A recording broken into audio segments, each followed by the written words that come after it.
Okay, post game here for the Kings as the Kings fall short 6-2 to the Express with Brock Sawyer as always. And Brock, we talked pregame of getting off to a good start and how important it was, and this Kings team did get off to the good start that you hoped for, and with that early goal from Anthony Lucarelli. Yeah, you go in the net, you'll be rewarded. I thought our first 30 minutes was great. Aside from the blemish on the first goal where probably icing and it gets waved off, but you got to make hard plays all over the ice, and they cash in, and then I don't know what happened in the second half of the second period, but we fell back to playing passive hockey, and they took advantage, and we made an average team look good. Yeah, and it was, it's just at a flip of a switch, you guys, second period, you guys had opportunities, and then just when the mid-period timeout or just beforehand, and just something happened. And, of course, you said, there's really nothing you can say that explained it. No excuses.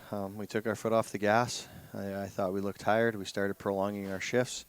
One goal, we had a line out there for 1:30, and all three guys were standing still in the neutral zone. Waiting for a controlled breakout, which isn't the controlled breakout, and we turn the puck over, then they have to go back, play defense, and they score. And then things compound from there, and everyone gets running around and trying to overcompensate for each other without communicating, and you get 2-on-1 at the net, and you leave your poor goalie out to dry, and then the next one, obviously, nobody's collapsing back to the net hard, just presume the goalie has it, and don't play to the whistle, and they score. So when you get complacent in your approach and you take your foot off the gas and you take a shift off, that's what happens. So no real excuses, obviously. It's a maturity factor for our group. I think with 9 returning guys, and some of those guys even need to really take ownership for their play this weekend and make sure that this doesn't happen again. And now, how do you address that going forward, with the consistency? Because it seems like every game we've played good for one half and not good the second half. Yeah, it's a team game. I told them after the game, everyone has personal goals and a personal agenda, but when it comes down to it, it's a team game, and you have to work as a unit of 5 on the ice to break the puck out, to attack, and to score.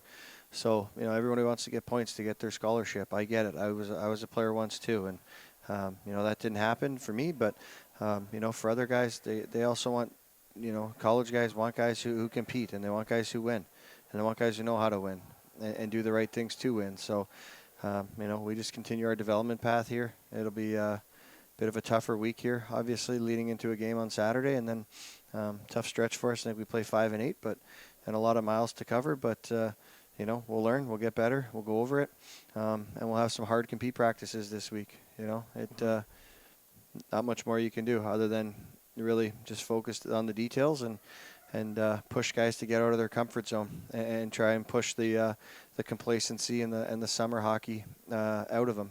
Yeah, and now we do have the one game just next week. Of course, you have the long weekend, Sunday and Monday with Thanksgiving. But do you think having that extra day later in the week could help going into next week's games against the Bulldogs? Yeah, we'll skate Monday.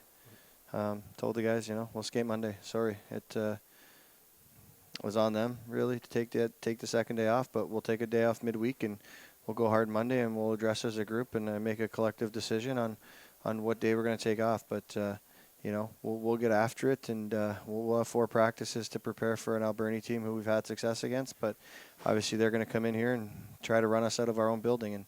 And one thing I didn't like is in our game is how nobody really rose to the occasion when things were going south there in the second period. So we probably could have called a timeout to kind of settle things down, but it didn't seem like we had much emotion and a pushback when they were scoring. So we kind of have to learn from it and move forward. And now, as we're 6 games in, the one stat that kind of stands out is in each of the 6 games, this Kings team has given up at least 4 goals in each of those games. What do you make of that? Yeah, that's not on our goaltending. I think Andy was good today. Obviously, probably wants that 4th one back. Probably off his angle on the 3rd one, but as a group, we need to be a lot better and a lot harder in front of our goaltending, our goaltenders to make it hard for teams to score. So we need to tidy up a lot of things. There were too many turnovers, a lot of guys curling on pucks today, and not finishing hits until it was too late. And things got physical. It was a chippy game out there. There was a lot of hacking and whacking and hits, and you have to fight through that stuff. So for us, yeah, we need to be a lot tighter defensively, a lot hungrier to win puck battles, and we have to take more pride in ourselves and in our team game to not lose battles and not get beat out of the corner. Too many times there's a white jersey or pink jersey this weekend streaking out of the corner with the puck, and we're on the wrong side. So, too casual, not moving our feet, and video will tell the tale. So there's guys cutting corners, and I don't like it. And the only way to stop that is to get out in front of it and have a call out session for some guys and put them through some hard practices and make sure we can get this thing back on track. And they'll look to get back on track next week against the Bulldogs. And, of course, Thanksgiving weekend. We know you must have shutouts here tonight.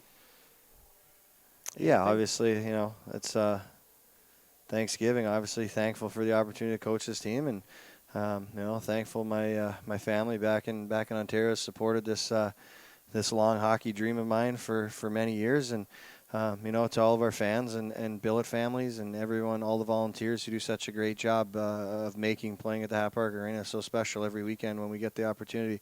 I just want to wish everybody a very safe and happy Thanksgiving, and hope everyone enjoys it. Yeah, and I thank you as always for joining me here, and always putting up with all my questions. It's my pleasure. It's my pleasure. It's part of the gig. You're the hard-hitting journalist. I don't know if you're our broadcaster or you're a journalist for whatever, the Team 1050 or something. So no, thanks for always having me and putting up with me, and happy Thanksgiving to you and your family as well. Yeah, thank you. Look for more positive interviews hopefully next week, Brock. So thank you very much for joining me. Thank you.